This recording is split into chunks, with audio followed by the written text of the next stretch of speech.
সুপ্রিয় দর্শক আসসালামু আলাইকুম। সবাইকে অনেক অনেক শুভেচ্ছা জানিয়ে শুরু করছি আমার আজকের রেসিপি।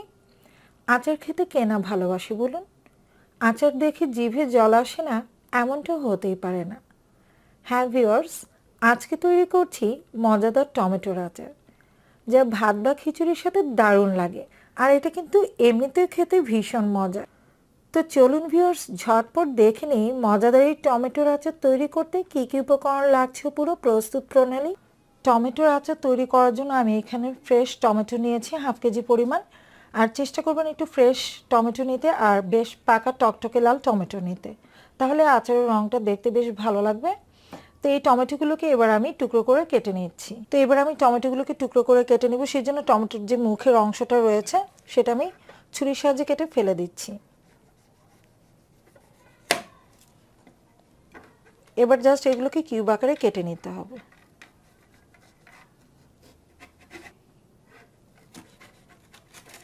তো আমি জাস্ট এরকম টুকরো টুকরো করে এটাকে কিউব করে কেটে নিচ্ছি। আপনারা আপনাদের পছন্দ মতো শেপে কিন্তু এই টমেটোগুলোকে কেটে নিতে পারেন। তো আমার সবগুলো টমেটোই কিন্তু টুকরো করে কেটে নেওয়া হয়ে গেছে। এবার আমি আচারটা তৈরি করে নিব। টমেটোর আচার তৈরি করে নেওয়ার জন্য আমি এখানে সরিষার তেল দিয়ে দিচ্ছি হাফ কাপ পরিমাণ। তেলটা যখন হালকা গরম হয়ে যাবে তখন আমি এতে দিয়ে দিচ্ছি দুটো মিডিয়াম সাইজের দেশি রসুনের কোয়া। আমি এখানে দেশি রসুনটাই নিয়েছি, আপনারা চাইলে কিন্তু ইন্ডিয়ানটাও নিতে পারেন, তবে দেশি রসুনে কিন্তু টেস্ট ভালো হয়। চেষ্টা করবেন দেশি রসুনের কোয়াটাই দিতে।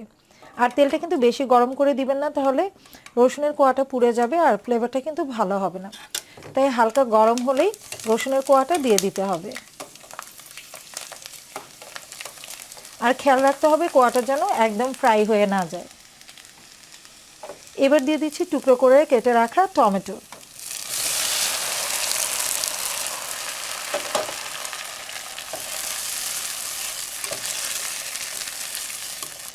দিয়ে দিচ্ছি হাফ চা চামচ পরিমাণ বিট লবণ। আপনাদের কাছে যদি বিট লবণ না থাকে সেক্ষেত্রে খাওয়ার যে সাধারণ লবণ রয়েছে সেটাও কিন্তু দিতে পারেন। দিয়ে দিচ্ছি চা চামচের 3 ভাগের 1 ভাগ হলুদ গুঁড়ি। মরিচ গুঁড়ো দিয়ে দিচ্ছি এখানে আমি 1.5 চা চামচ। আমি শুকনো মরিচটাকে ভেজে তারপর এরকম গুঁড়ো করে নিয়েছি। ঝালটা আপনাদের ইচ্ছে অনুযায়ী কিন্তু বাড়িয়ে কমিয়ে নিতে পারেন। আর আজকের এই টমেটোর আচারে আমি যে যে উপকরণ ব্যবহার করছি তার প্রত্যেকটা কিন্তু আপনাদের টেস্ট অনুযায়ী বাড়িয়ে বা কমিয়ে নিতে পারেন। দিয়ে দিচ্ছি টুকরো করে রাখা কাঁচা আম। আমি কাঁচা আম ফ্রিজে সংরক্ষণ করে রেখেছিলাম আর সেগুলোকে টুকরো করে নিয়েছি। এখানে প্রায় হাফ কাপের মতো রয়েছে। আপনারা যখন টমেটোর আচারটা তৈরি করবেন তখন ওই সিজনে যেই টক জাতীয় ফল পাবেন সেটা কিন্তু এই আচারে আপনারা ইউজ করতে পারবেন। তো আপনাদের কাছে যদি কাঁচা আম, জলপাই বা সিজন অনুযায়ী কোনো টক জাতীয় ফল না থাকে সমস্যা নেই, সারা বছর পাওয়া যায় তেঁতুল। তো তেঁতুল আপনারা কিছু পরিমাণে তেঁতুল সামান্য পরিমাণ পানিতে ভিজিয়ে রাখবেন, তারপর 15 থেকে 20 মিনিট পর সেটাকে কচলে তেঁতুলের মাড়টা বের করে নেবেন।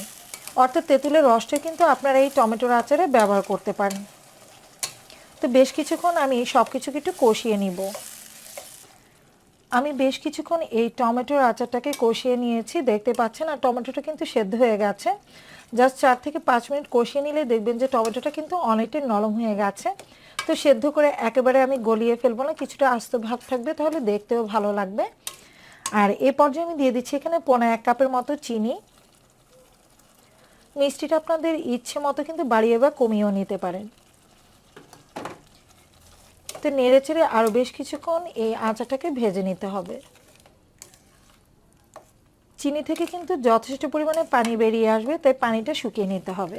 এই পর্যায়ে চুলার আঁচ আমি হাইয়ে রেখে এটাকে ভেজে নিব, অনবরত নেড়ে চেড়ে। কোনোভাবে কিন্তু নাড়ানো থামানো যাবে না, তাহলে কিন্তু চিনিটাও তলায় পোড়া লেগে যেতে পারে। তো হাই হিটে আমি জাস্ট পানিটা শুকিয়ে নিচ্ছি।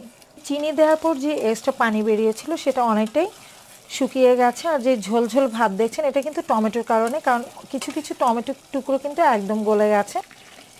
এ পর্যায়ে আমি দিয়ে দিচ্ছি 2 টেবিল চামচের মতো ভিনেগার। আমি এখানে হোয়াইট ভিনেগার দিচ্ছি 2 টেবিল চামচের মতো। এতে করে আচারটা দীর্ঘদিন সংরক্ষণ করা যাবে। অর্থাৎ ভিনেগার দেওয়ার কারণে এটা কিন্তু আপনারা লং টাইম সংরক্ষণ করতে পারবেন। দিয়ে দিচ্ছি হাফ চা চামচ পরিমাণ পাঁচফোড়ন গুঁড়ো। আমি পাঁচফোড়নটাকে তেলে তারপর গুঁড়ো করে নিয়েছি, এতে করে ফ্লেভারটা বেশি ভালো হয়। তো আপনারা চেষ্টা করবেন আস্ত পাঁচফোড়নটাকে বাসায় তেলে তারপর গুঁড়ো করে নিতে। যে পরিমাণে সব কিছু দিয়েছি আমার কাছে পারফেক্ট মনে হচ্ছে। আপনারা একটু টেস্ট করে দেখবেন যে ঠিক আছে কিনা, প্রয়োজনে কম বেশি করে নিতে পারেন বিভিন্ন উপকরণগুলো। পাঁচফোড়ন দেওয়ার পর খুব বেশি সময় আমি এটাকে রান্না করব না, জাস্ট 1 থেকে 2 মিনিট এটাকে নেড়ে চেড়ে নামিয়ে নিতে হবে। তা না হলে পাঁচফোড়নের যে সুন্দর একটা ফ্লেভার রয়েছে সেটা কিন্তু আচারে পাওয়া যায় না। তাই পাঁচফোড়ন দেওয়ার 1 থেকে 2 মিনিট ভেজে আমি এটাকে নামিয়ে নিব। তো ভিউয়ার্স, দেখলেন কত ইজিলি কিন্তু টমেটোর আচারটা তৈরি করে নেওয়া যায়। এই আচারটা আপনারা ভাত বা খিচুড়ির সাথে খেতে পারেন, আর এমনি এমনি খেতেও কিন্তু ভীষণ ভালো লাগে টমেটোর আচার। এই আচারটা আপনারা এয়ারটাইট কন্টেনারে ভরে প্রায় বছর জুড়েই কিন্তু সংরক্ষণ করতে পারবেন অনায়াসে। খেতে কিন্তু ভীষণ ভালো লাগে এই টমেটোর আচার। তো আশা করছি আমার আজকের রেসিপি ভালো লেগেছে। যদি ভালো লেগে থাকে তাহলে লাইক, কমেন্ট এবং শেয়ার করবেন। যারা এখন পর্যন্ত আমার চ্যানেলটিকে সাবস্ক্রাইব করেনি ঝটপট সাবস্ক্রাইব করে ফেলুন এরকম নিত্য নতুন আপডেট রেসিপি পেতে। আর হ্যাঁ ভিউয়ার্স, সাবস্ক্রাইব বাটনের ঠিক পাশে যে বেল আইকনটি রয়েছে তাতে প্রেস করে রাখুন। এতে করে আমি যখনই কোনো নতুন ভিডিও আপলোড দিব আপনারা সাথে সাথে তার নোটিফিকেশন পেয়ে যাবেন সবার আগে। আজকের মতো এখানেই বিদায় নিচ্ছি। সবাই অনেক অনেক ভালো থাকবেন।